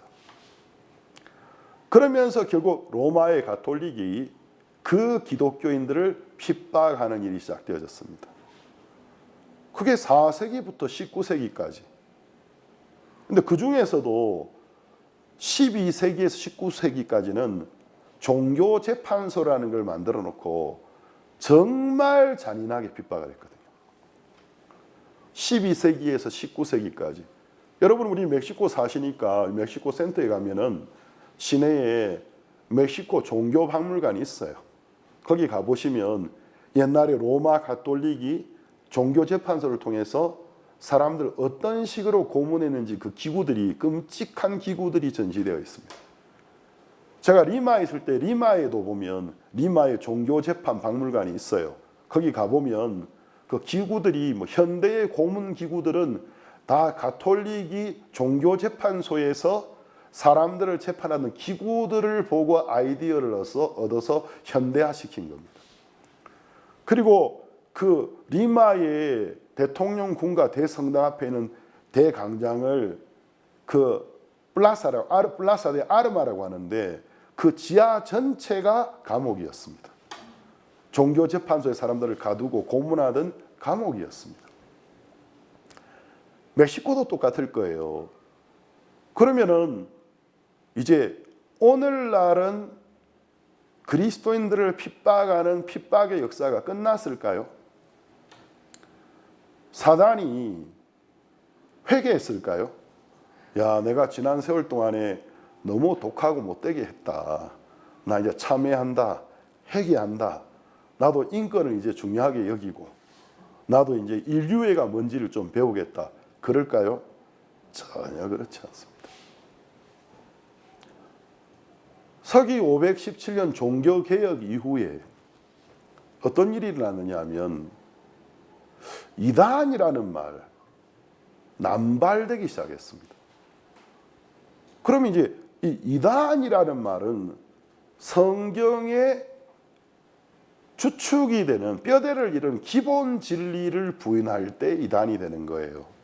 유일하신 하나님을 부인하거나 그 유일하신 하나님이 보내신 유일하신 독생자 예수 그리스도의 성육신 하나님의 아들이 인간의 몸을 입고 이 세상에 동정녀를 통해서 탄생한 것을 부인하거나 그가 십자가에 못 박혀서 우리의 죄를 씻으신 사실을 씻기 위하여 죽으신 사실을 부인하거나 그가 죽음에서 사흘 만에 부활하셔서 우리를 의롭다 공포하신 사실을 부인하거나 그분의 승천을 부활하거나 재림을 부인하거나 그가 보내신 성령이 오늘 이 세상에 있으면서 회개하고 복음을 듣고 믿는 사람들에게 죄 사함을 주시고 그 사람 속에 성령이 들어와서 하나님 자녀를 인치시고 성령이 그리스도인들을 인도하고 있는 사실을 부인하거나 이와 같은 어떤 성경의 기본 뼈대가 있는 어떤 기본 주축을 이루고 있는 것들을 부인할 때 이단이라고 하는 겁니다. 그러나 종교개혁 이후로 여러분이 시간이 나시면 공부를 좀 해보세요. 유명한 종교개혁자 중에서 독일의 마르틴 루터나 뭐 츠빙글리나 칼빈이나 보면 둘도 하나가 안 되었습니다. 서로가 서로를 이단이라고 정죄했습니다. 그럼 그들이 서로가 서로를 이단이라고 했던 이유는 대단한 게 아니에요. 성찬에 관한 어떤 이해, 복음이 아니고 교회의 어떤 예배나 교회의 어떤 의식을 진행하는 방식에 대한 오해 차이로 그랬고 이제 루터로 인해서 루터란 교회가 세워지고 또 칼빈으로 인해서 장로교의 주축이 세워졌는데 종교개혁 이후로는 그 칼빈 계열이 아니면 그 외의 모든 기독교를 이단이라고 하는 게 계속 지속되었습니다. 지금 정통교회로 인정받고 있는 많은 교회들이 과거에는 다 이단이라고 손가락질 당하고 이단이라고 비방을 당했습니다. 죽임을 당하는 경우도 있었습니다. 그러다가 이제 교세가 굉장히 확장되지고 그 교회에 속한 사람 숫자가 굉장히 많아지면 어느 순간부터 정통으로 변하는 겁니다. 지금도 기득권의 대형 교단들이 자기들과 조그만 차이를 가지는 교회들을 로마 가톨릭이 옛날에 그리스도인들을 핍박했던 것과 별반 차이 없이 자세히 알아보지도 않고 자기들이 가지고 있는 그 영향력 아래 있는 기관들, 인터넷 언론 기관들, 어떤 문서 쪽의 기관들을 통해서 그냥 가차없이 이단으로 매도하고 끌어가고 있는 시대가 되어졌습니다. 근데 가끔씩 여러분이 유튜브 같은 데 가서 한번 보면 장로교 안에서도 서로가 이단이라고 싸우고 있는 걸 여러분 보게 될 겁니다. 칼빈이 종교개혁가인데 칼빈을 이단이라고 하는 한국의 목사들이 굉장히 많다는 걸 여러분 알게 될 겁니다. 그러니까 우리는 이제 이런 어떤 어지러운 시대를 살아가고 있습니다. 그럼 우리가 여기서 벗어날 수 있는 유일한 길은 딱 하나예요. 암흑의 목사, 암흑의 신부, 그거보다도 성경의 권위를 인정하고 하나님의 성경으로 돌아가면 아주 쉬워집니다.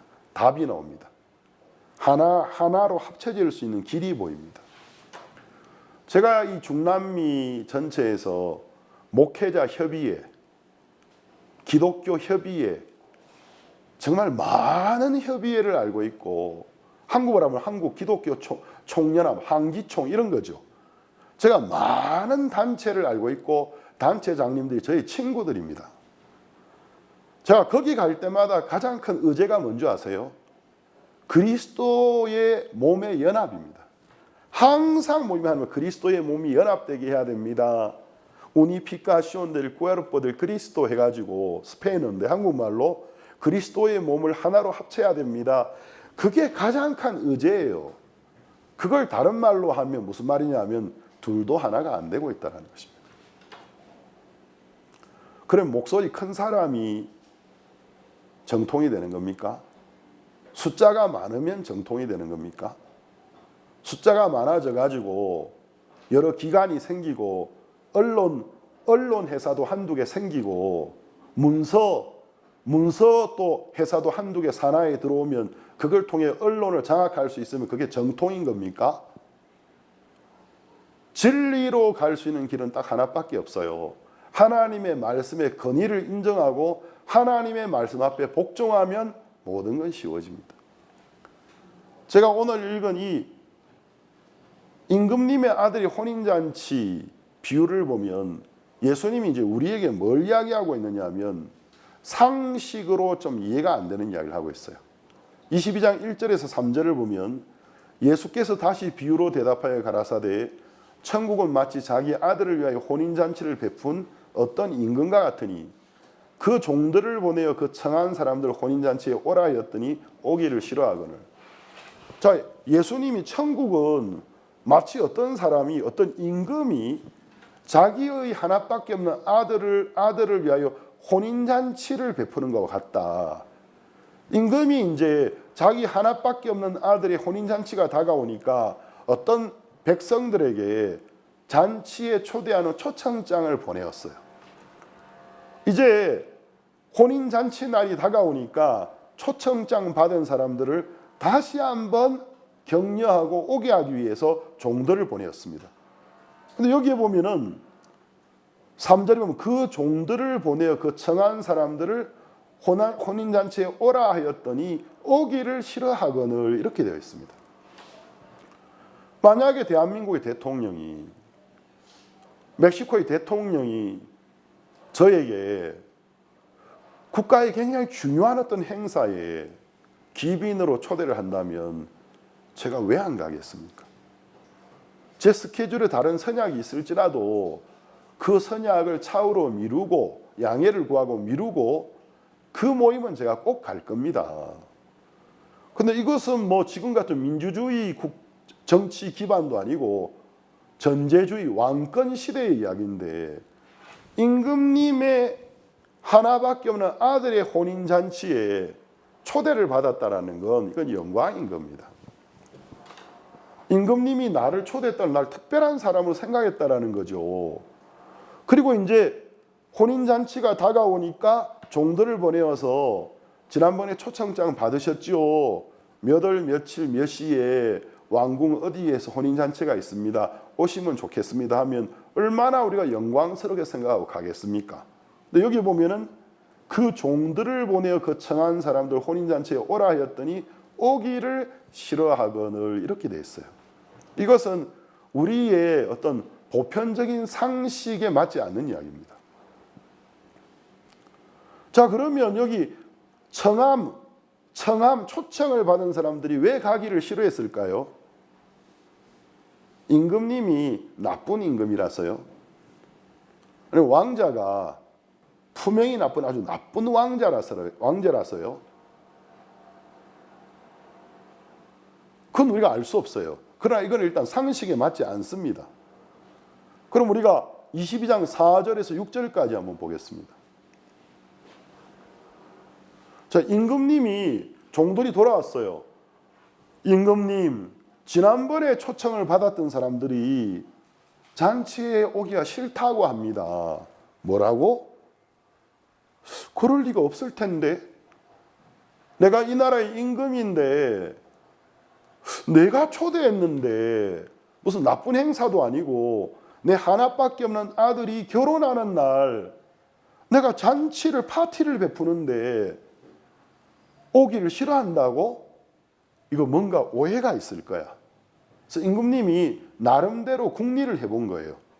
왜 이 사람들이 처음에 초청장 보냈을 때는 다 받아들였는데 다시 종들을 보내가지고 오라고 격려하니까 오기를 싫어할까?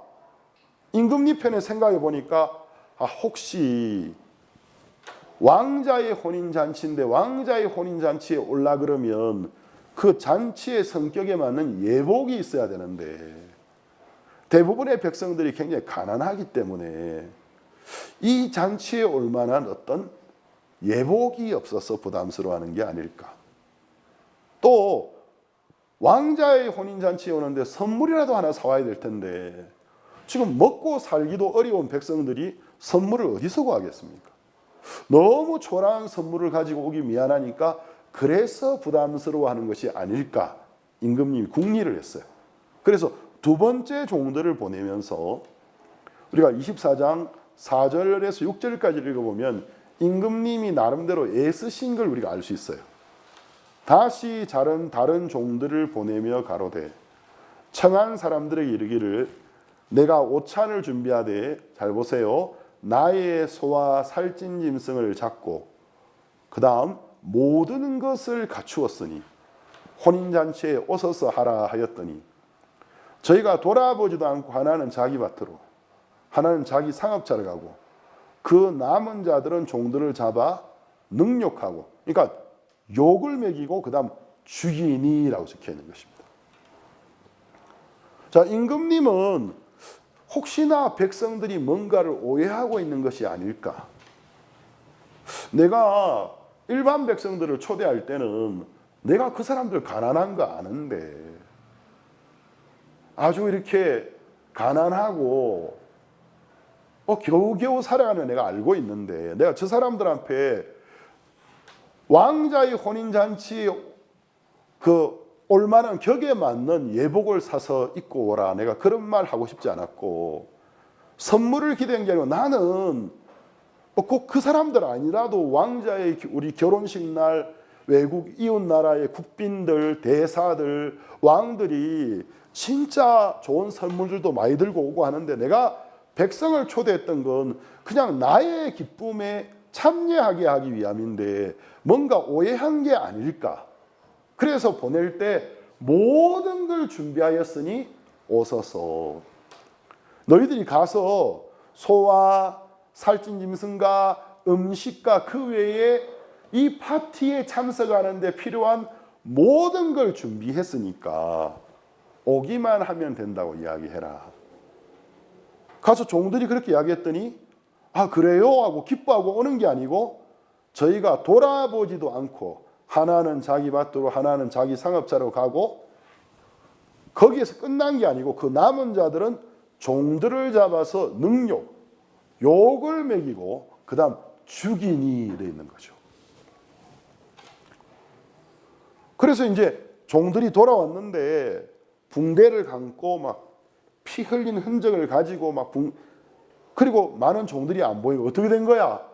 아니 막 오기를 싫어하는 정도가 아니고 막 우리를 때리고 몽둥이로 때리고 발로 차고 주먹으로 치고 또 아무개는 돌에 맞아 죽었습니다.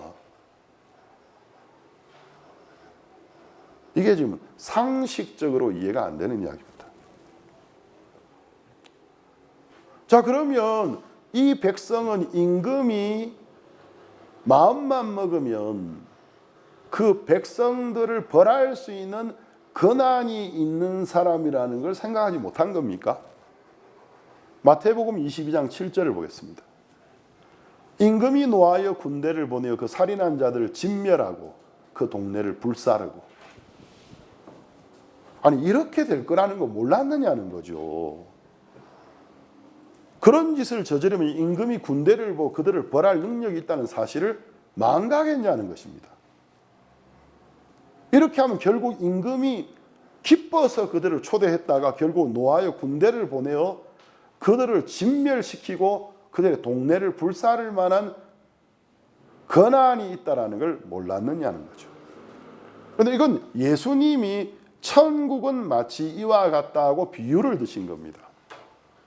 그러면 이 비유 속에서 예수님이 우리에게 전해주는 메시지가 있는데, 우리는 누구냐면 이 비유 속에 청함을 받은 이 사람들입니다. 그러니까 우리 인간의 마음속에는 임금의 초청을 거부하는, 또 그 임금의 하나밖에 없는 아들의 혼인잔치를, 그 아들을 싫어하고 그 혼인잔치에 가기를 싫어하는 어떤 악한 영이 역사하고 있다는 것을 이 비유를 통해서 말씀하고 있는 겁니다. 이게 마태복음 22장의 비유고요. 21장에는 악한 포도원 농부들에 대한 비유가 나오고요. 그 비유에서는 그 포도원 주인의 하나밖에 없는 아들을 그 악한 농부들이 죽여버리는 이야기가 나오고 있습니다. 이 비유가 마태복음, 마가복음, 누가복음의 반복해서 나오고 있습니다. 그럼 이제 예수님이 우리에게 전달하고자 하는 메시지가 뭐냐면, 우리는 인지하지 못하지만 우리 속에는 하나님을 싫어하고 예수님을 싫어하고, 우리 인간의 본성이 안티라는 겁니다. 안티, 적, 반대 이런 말인데, 우리 인간의 본성은 안티, 하나님에 대한 안티, 예수님에 대한 안티, 하나님의 은혜에 대한 안티라는 것입니다. 악한 영이 우리 속에 역사하고 있다는 것입니다. 그래서 핍박의 역사는 끝날 수가 없습니다. 그리스도인들이 로마서 11장에 사도 바울이 이야기했던 것처럼 국법을 지키고 세금을 내고 건세 맡은 자들을 존경하고 두려워하고, 나라의 임금이, 오늘날은 이제 대통령과 그 나라의 헌법이 정한 법을 지키고 본이 되는 삶을 사는 게 필요함, 그게 성경의 가르침입니다. 그래서 이제 우리의 어떤 선한 행실, 바른 행실을 통해서 삶이 간증이 되어서 믿지 않는 분들이 마음을 열고 복음을 듣고 싶어하고 교회를 오고 싶어하고, 그게 성경의 가르침입니다. 그래서 우리가 신중하게 그렇게 살아갈지라도 꼭 우리가 무슨 실수를 해서 잘못을 해서만 핍박을 받는 게 아니고, 그렇게 살아갈지라도 무릇 그리스도 예수 안에서 경건하게 살고자 하는 자는 핍박을 받으리니, 핍박을 받는 일들이 일어나게 된다고 사도 바울도 이야기했고 예수님도 그렇게 말씀하셨습니다. 22장 8절에서 10절까지 보겠습니다. 이에 종들에게 이르되 혼인잔치는 예비되었으니 청한 사람들은 합당치 아니하니 사거리 길에 가서 사람을 만나는 대로 혼인잔치에 청하여 오너라. 한데 종들이 길에 나가 악한 자나 선한 자나 만나는 대로 모두들이 혼인자리에 손이 가득한지라. 제가 여기에 참 감사한 게, 원래 청함을 받았던 백성은 결국 죽임을 당하고 그 도시가 불타버렸습니다. 지금 이게 그냥 비유처럼 보이죠. 예수님이 이 이야기를 하실 때는 비유였지만 이 비유를 드시고 40년이 지나지 못해서 서기 70년에 로마가 예루살렘을 에워싸고 유대인들이 보통 민족이 아니고 그냥 툭하면 로마를 대항해서 막 데모하고 이러니까 참고 참다가 이 유대인들은 실을 말려버려야 되겠다. 유대인들은 그냥 멸종을 시켜야 되겠다. 그래서 예루살렘을 둘러싸고 세 차례에 걸쳐서 예루살렘을 완전히 불태우고 성전을 무너뜨리고 유대인들을 죽이고, 그때 살아남고 싶었던 사람은 전부 유대 땅을 버리고 해외로 도망가야 했습니다. 예수님이 결국 드신 이 비유는 그냥 무슨 비유가 아니고 비유지만 예언이었습니다. 결국 원래 청함을 받았는데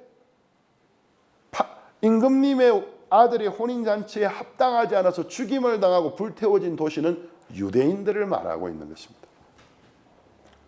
그 다음 이제 임금님이 이 잔치에 올 사람이 없으니까 종들을 이제 내가 원래 청했던 사람들이 합당치 아니하니 사거리 길에 가서 사람을 만나는 대로 혼인잔치에 청하여 오너라. 가서 사거리 길에서 만나는 사람들을 만나는 대로 청하여 오더라. 그리고 악한 자든 선한 자든 다 여기 와서 참여하게 해라고 이야기했습니다. 저는 제가 이방인이기 때문에 성경적으로 이게 너무 감사해요. 여기 사거리 길이라는 말은 우리말로 교차로를 말하는데 히브리어로는 레호브라고 합니다. 이 레호브라는 말은 넓다라는 뜻의 동사 라하브에서 유래된 말인데, 단순히 길이 교차하는 지점을 넘어 성문 근처나, 그러니까 성 밖에, 성문 근처나 또는 성읍 안에 형성된 넓은 거리 또는 광장을 뜻하는 말인데, 다른 말로 하면은 어떤 선별된 특정한 무리가 아니라 이제 그들이 잔치에 합당하지 않았기 때문에 나가서 원래의 선별된 사람들이 아니었지만, 원래 잔치에 초청을 받지 않은 사람들이 아니었지만 만나는데도 그를 초청해서 이 자리에 오게 해라. 그들에게 모든 게 준비됐으니까 걱정하지 말아라고 해라. 바로 이들이 이방인을 말하는 겁니다. 저는 그래서 이게 감사한 거예요. 우리가 그래서 초대를 받은 거예요. 예수님이 마태복음 8장 10절에서 12절을 보면 가버나움의 한 로마인 백부장에 병든 종을 고쳐주고 난 다음 믿음을 가진 걸 보고 고쳐준 다음에 뭐라고 하시느냐 하면, 예수께서 들으시고 기이 여겨 쫓는 자들이 이르시되 내가 진실로 너희에게 이르노니 이스라엘 중에 아무에게서도 이만한 믿음을 만나보지 못하였노라. 또 너희에게 이르노니 동서로부터 많은 사람이 이르러 아브라함과 이삭과 야곱과 함께 천국에 앉으려니와 나라의 본 자손들은 바깥 어두운 데 쫓겨나 거기서 울며 이를 갈미 있으리라. 이렇게 이야기하셨습니다. 그러니까 나라의 본 백성은 유대인들이잖아요. 그들이 청함을 입었지만 잔치에 합당하지 않았기 때문에 버림을 당하고, 동서로부터 많은 사람이 그 청함을 받고 기뻐하고 예 감사합니다 하고 나와서 아브라함과 이삭과 야곱과 함께 천국에 앉게 되고, 나라의 본 자사들은 바깥 어두운 데서 쫓겨나 거기서 울며 이를 갈게 될 거라고 이야기하셨어요. 또 예수님이 마태복음 15장 24절에서 28절에 보면 가나안, 두로와 시돈 지역의 한 가나안 여자에게 은혜를 베푸는 이야기가 나와요. 누가복음에서는 이제 이 여자가 수로보니게 여인이라고 되어 있는데 페니키아인이에요. 그리스 여자라고 되어 있습니다. 근데 이 여자에게 은혜를 베푸셨는데 뭐라고 되면 예수께서 대답하여 가라사대 나는 이스라엘 집에 잃어버린 양 외에는 다른 데로 보내심을 받지 아니하였노라 하신대, 여자가 와서 예수께 절하며 가로되 주여 저를 도우소서. 대답하여 가라사대 자녀의 떡을 취하여 개들에게 던짐이 마땅치 아니하니라. 여자가 가로되 주여 올소이다. 많은 개들도 제 주인의 상에서 떨어지는 부스러기를 먹나이다 하니, 이에 예수께서 대답해 가라사대 여자야 네 믿음이 크도다. 네 소원대로 되리라 하시니 그 시로부터 그의 딸이 나으니라. 자, 그러면 가버나움의 백부장은 로마인이었어요. 그때도 예수님이 네 믿음이 크도다. 내가 이 많은 믿음을 이스라엘에서 보지 못했다 하고 이야기하셨고, 또 예수님이 그건 마태복음 8장에 나오는 이야기고, 마태복음 15장에서는 수로보니게 페니키아의 수로보니게인 그리스 여자가 자기 딸이 병에 들렸는데 예수님께 와서 막 다윗의 자손이여 저를 불쌍히 여주십시오 하니까 나는 자녀의 떡을 취해서 개들에게 주는 게 맞냐? 하고 이야기하시니까 여자가 마음을 높이는 게 아니고 맞습니다. 그렇지만 개들도 제 주인에서 땅에 저린 부스러기를 먹나이다 하니까 예수님이 여자야 네 믿음이 크도다 하고 그 그리스 여자의 딸을 병에서 건져주는 이야기가 나오고 있습니다. 그러면 여기서 나오는 이 사거리라는 것은 온 세상을 의미합니다. 누가복음 13장 28절에서 30절을 보면, 누가복음 13장 28절에서 30절까지를 보면 이렇게 되어 있습니다. 너희가 아브라함과 이삭과 야곱과 모든 선지자는 하나님의 나라에 있고 오직 너희는 밖에 쫓겨난 것을 볼 때에 거기서 슬피 울며 이를 갈미 있으리라. 사람들이 동서남북으로부터 와서 하나님의 나라 잔치에 참석하리니 보라 나중된 자로서 먼저 될 자도 있고 먼저 된 자로서 나중될 자도 있느니라 하시더라. 여기 보면은 너희가, 여기는 예수님이 유대 종교 지도자에게 하신 말인데, 너희가 아브라함과 이삭과 야곱 모든 세는 하나님 나라에 있고 오직 너희는 밖에 쫓겨난 것을 볼 때에 거기서 슬피 울며 이를 갈미 있으리라. 사람들이 마태복음에는 동서라고, 여기는 동서남북으로부터 와서, 이게 사거리라는 말의 뜻입니다. 동서남북 교차로 모든 인종, 모든 이방인들을 만날 수 있는 곳, 동서남북으로부터 와서 하나님의 나라 잔치에 참석하리니 보라 나중된 자로서, 이방인을 말합니다. 먼저 된 자, 유대인을 말합니다. 나중된 자로서 먼저 될 자도 있고 먼저 된 자였지만 유대인을 말합니다. 나중될 자도 있느니라 하시더라. 자, 임금님이 혼인잔치에 이제 들어가셨는데, 이 혼인잔치에 들어가서 보니까 예복을 입지 않고 참석한 사람이 있는 거예요. 그래서 임금님이 기뻐하다가, 자, 임금님을 거역하고 대적하는 사람들은 다 죽임당했고, 임금님의 초청을 받아서 혼인잔치에 오기는 왔는데, 임금님이 기뻐하면서 막 이렇게 잔치 자리를 돌아가다 보니까 예복을 입지 않고 있는 사람이 한 명 있었던 거예요. 그래서 임금님이 물어봤어요. 물어보시는 겁니다. 그거 보시고는 왜 너는 예복을 입지 않고 여기 앉아있지? 22장 11절에서 14절입니다. 임금이 손을 보려, 손이라는 손님을 말하는데, 손을 보러 들어올 때 거기서 예복을 입지 않은 한 사람을 보고 가로되 친구여 어찌하여 예복을 입지 않고 여기 들어왔느냐 하니 저가 유구무원이언을 임금이 사람들에게 말하되 그 수족을 결박하여 바깥 어둠에 내어 던지라. 거기서 슬피 울며 이를 갈미 있으리라 하니라. 청함을 받은 자는 많되 택함을 입은 자는 적으니라. 자, 여기에 보면 원래 청함을 입었던 자들은 악함으로 버림을 입었습니다.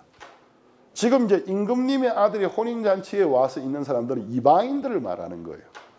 그래서 임금님이 이제 그들이 임금님의 아들이 혼인잔치에 들어올 수 있는 모든 준비를 해놨어요. 와서 깨끗하게 씻을 수 있도록 샤워하고 면도하고 이발하고 할 수 있도록 준비해놨고, 그 더러운 모습으로 임금님이 혼인잔치에 올 수 없으니까 또 그들을 위한 예복도 준비해놨고 선물도 필요 없어요. 그냥 이 잔치에 와서 임금님의 기쁨에 함께하기만 하면 되는 거예요. 그런데 이방인을 말하는데 임금님이 이제 그 혼인잔치에 들어가서 그러다 보니까 예복을 입지 않은 사람이 한 명 있더라는 거죠. 아니 또 여기에 지금도 나를 거역하고 지금도 자기 고집을 버리지 않는 사람이 있구나. 그래서 물었어요. 친구야 어찌하여 예복을 입지 않고 여기 너 어떻게 예복 안 입고 여기 어떻게 들어왔어? 자, 그러면 사거리에 가서 전혀 준비가 안 된 사람들을 초대해 왔는데 예복이 어디서 나요? 임금님이 예복을 준비해 놨다라는 걸 말하는 거잖아요. 모든 것이 준비됐다라는 거예요. 만약에 길거리에서 뭐 일하고 있던 사람, 방황하고 있던 사람, 악한 자나 선한 자나 데려왔는데 그들 보고 예복 사서 들고 오라 그러고 그들 보고 선물 사라면 누가 올 수 있겠습니까? 그래서 이 비유를 읽어보면 임금님이 혼인잔치에 올 수 있도록 모든 것을 다 준비. 이 말이 요한복음 19장 31절에 다 이루었다는 말과 너무 동일하지 않습니까? 다 이루었다. 내가 다 이루어놨다. 믿기만 하면 된다. 그런데 와서 보니까 예복을 입지 않고 있는 거예요. 친구여 어찌하여 예복을 입지 않고 여기 들어왔느냐. 저가 유구무리은을 있을 유자 있구자 없을 무자 말씀은 자 입은 있으되 할 말이 없다 이 말입니다. 두 말도 못하고 가만히 있는 거예요. 임금님이 야 종들아 와서 손과 발을 묶어서 바깥 어두운 가운데 던져서 이를 갈게 해라 하고 내어 쫓았다고 되어 있습니다. 제가 여러분에게 질문 하나 하고 싶습니다. 이 사람이 덤으로 은혜로 임금님의 아들이 혼인잔치에 왔는데 예복을 입지 않은 이유가 무엇이었을까요? 추정을 해봅시다. 1번 자기가 볼 때 임금님이 준비한 예복보다 자기가 입고 있던 옷이 그럭저럭 괜찮았다고 믿었기 때문에. 그런데 이제 막상 혼인잔치에 들어와서 임금님이 준비한 예복을 딱 보는 순간 자기가 이 정도면 괜찮겠지고 믿었던 옷이 누더기라는 걸 깨달은 겁니다. 늦었어요. 나가서 다시 뭐 옷 입고 들어올 시간이 없어요. 어찌 보면 심판의 순간이죠. 두 번째, 인간의 양심상 아니 내가 이렇게 큰 어떤 은혜를 입었는데 여기에 또 옷까지 달라고 내가 저 옷을 거저 주시는 옷을 입기 항송해서 이 둘 중에 하나일 겁니다. 자기가 나름대로 선량한 사람이라고 믿는 사람은 두 번째 이유일 거예요. 아니 여기 초대해 준 것만 해도 내가 진짜 황공한데 옛날 말이지 않습니까? 황송스러운데 여기 또 내가 저 의상실에 가서 저 옷 입으면 된다고 하긴 했지만 저 옷을 입는다고 씻고 이건 양심적인 사람이라면 이렇게 생각할 수 있을 거예요. 아니면 착각을 한 거죠. 자기가 볼 때 자기가 입고 있는 옷이 자랑할 만했던 거예요. 자기가 볼 때 괜찮았던 거예요. 그래서 임금님은 예복도 준비됐다. 거기 다 씻고 이발하고 면도하고 뭐 이렇게 화장품도 좀 바르고 다 준비해 놨으니까 들어와서 기뻐하거라. 자기 생각에 자기가 마련한 옷이 예복에 걸맞지 않을까 생각했는데 들어와서 보니까 누더기더라는 거죠. 이유는 둘 중에 하나일 겁니다. 자기 옷이 괜찮다고 믿었던 거예요. 그래서 임금님이 준비한 예복을 안 입었던 겁니다. 근데 막상 혼인잔치에 딱 가서 보니까 자기 옷이 너무나 더러운 누더기인 겁니다. 늦었습니다. 아니면 두 번째, 하나님의 말씀을 믿음으로 받아들이는 것보다 자기 양심을 하나님의 말씀의 권위보다 더 높은 데 세웠어. 아니 내가 이만큼 은혜를 입었으면 됐지 여기에다가 또 내가 저 예복까지 입는다고 염치도 없지. 그래서 입지 않았거나. 정확하게 유구무원이었거늘 입은 있는데 할 말이 없는데 왜 예복을 이 이방인이 입지 않았는지는 모르겠습니다. 이렇게 비유는 마칩니다.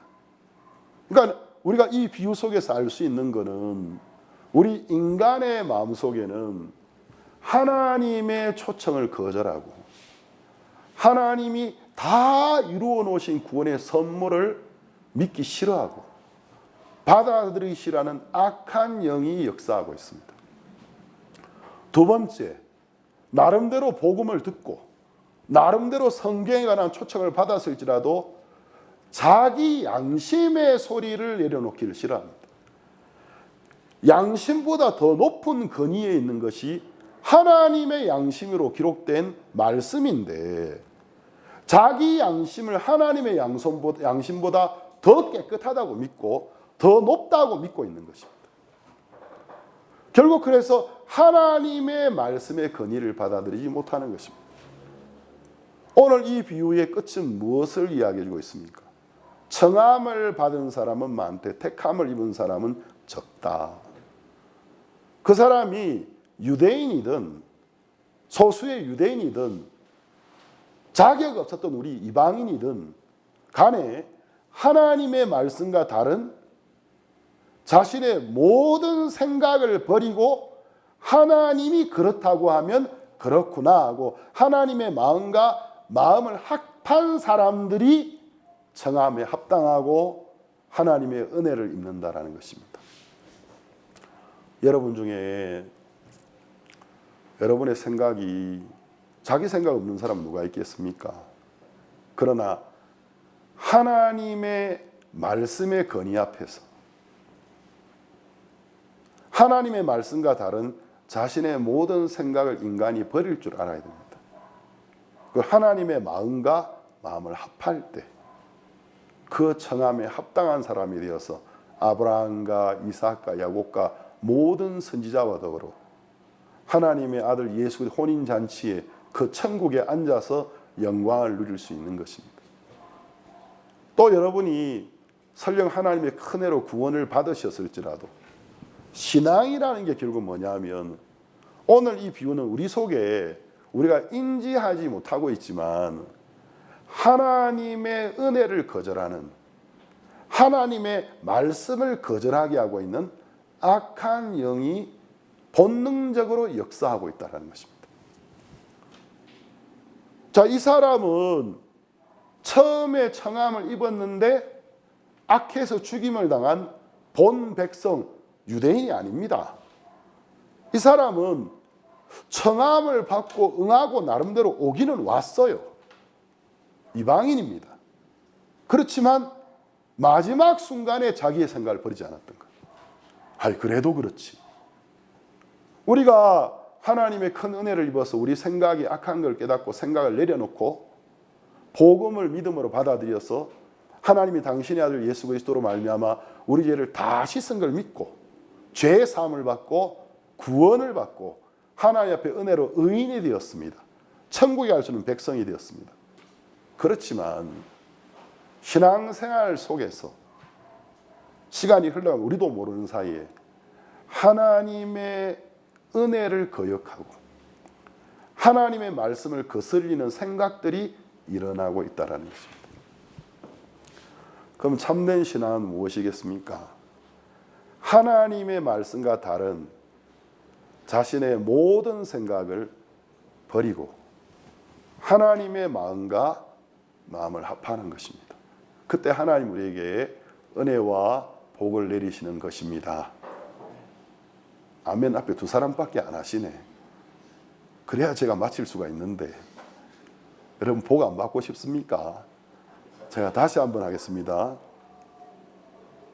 임금님의 왕자의 혼인잔치에 합당한 사람, 택함을 입은 사람은 또 신앙생활에 합당한 사람은 유대인이든 이방인이든 상관없이 하나님의 말씀과 다른 자신의 모든 생각을 버리고 하나님의 마음과 마음을 합하는 사람들입니다.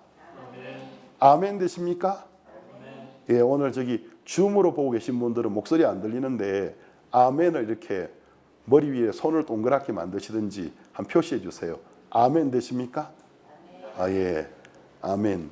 저기 안 하고 있는 사람 있는데 여기 안 하고 있는 사람 있는데 여기는 입으로 아멘 했습니다. 아멘. 여러분 그렇습니다. 우리가 하나님의 말씀과 다른 우리 자신의 모든 생각들, 우리가 느끼지 못하고 있지만 악한 영이 역사하고 있는 걸 예수님은 이 비유에서 말씀하셨습니다. 그걸 다 버리고 하나님의 마음과 마음을 합하면 구원을 받습니다. 또 여러분이 구원받은 사람일지라도 신앙이라는 건 하나님의 말씀을 떠나서 다른 방향으로 나를 끌어가고 있는 생각을 다 버리고 하나님의 마음과 그 마음이 실려있는 말씀과 마음을 합하는 것입니다. 그때 하나님 우리에게 은혜와 복을 내려주실 줄로 믿습니다. 오늘 여기까지 말씀을 나누겠습니다.